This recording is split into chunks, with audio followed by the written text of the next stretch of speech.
नेपाल अध्यात्म की भूमि है और एक समय में ये जगह दोस्तों, क्या जानते हैं, भगवान शिव जी का निवास स्थान कैलाश पर्वत के अलावा कुछ विशेष स्थानों पर भी रहे हैं। थोड़े थोड़े समय के लिए, आखिर क्यों, आइए जानते हैं। दोस्तों, नेपाल के काठमांडू में जो पशुपतिनाथ जी का विशाल भव्य मंदिर है, उसे भारत के केदारनाथ जी का आधा हिस्सा क्यों कहा जाता है? क्यों पशुपतिनाथ जी के दर्शन से फल को प्राप्ति के लिए किन खास नियमों पालन का करना होता है?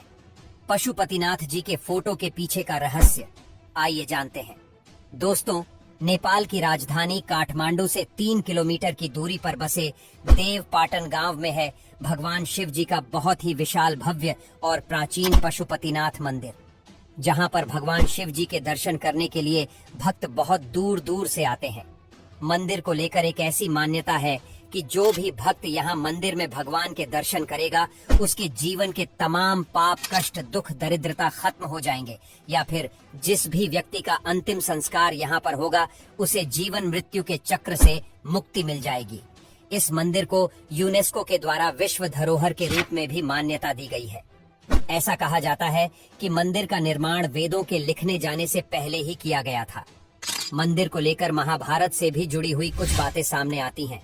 बताया जाता है कि महाभारत युद्ध के बाद पांडव अपने ही प्रियजनों और रिश्तेदारों की हत्या की ग्लानि से बहुत दुखी थे।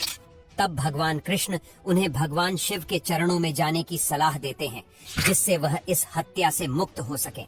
लेकिन भगवान शंकर पांडवों से बहुत क्रोधित थे, इसलिए पांडवों को अपने पास आते देख भगवान शंकर कैलाश छोड़कर चले जाते हैं और काशी में निवास स्थान बना लेते हैं।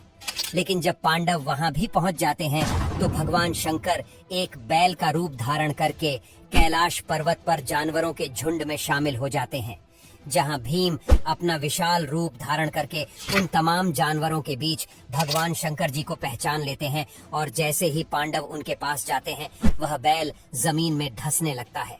लेकिन भीम दौड़कर बैल के कुबड़ को पकड़ लेते हैं, जिस वजह से शरीर का वह हिस्सा ऊपर ही रह जाता है। लेकिन यहाँ भगवान शिव पांडवों की इस भक्ति भावना से खुश हो जाते हैं और उन्हें सभी हत्याओं के पाप से मुक्त कर देते हैं। ऐसा कहा जाता है कि धरती में धंस रहे बैल के शरीर का अलग अलग हिस्सा बाद में अलग अलग जगहों पर निकला था, जिसमें बैल के कुबड़ वाले स्थान पर केदारनाथ मंदिर बन गया, जबकि माथे वाले स्थान पर आज पशुपतिनाथ का मंदिर है। पशुपतिनाथ मंदिर में पूजा के लिए कर्नाटक के भट्ट पुजारी को रखा जाता है, जिसके पहले उनकी काफी कठिन परीक्षा ली जाती है, जो 2 चरणों में होती है, जिसे पास करने के बाद ही मंदिर के पुजारी के रूप में उन्हें मान्यता मिलती है। भगवान पशुपतिनाथ के दुनिया भर में 2 मंदिर प्रसिद्ध है, जिसमें से एक काठमांडू में जबकि दूसरा भारत के मंदसौर में है। दोनों मंदिरों के लिंगम लगभग समान है, और आपको इंटरनेट पर पशुपतिनाथ की जो भी फोटो या वीडियो देखने को मिलेगी, वो मंदसौर की ही होगी, क्योंकि काठमांडू के पशुपतिनाथ मंदिर में कैमरा ले जाना मना है। 2015 में नेपाल में आए भूकंप से पूरा नेपाल क्षतिग्रस्त हो गया था, लेकिन मंदिर का बाल भी बांका नहीं हुआ था।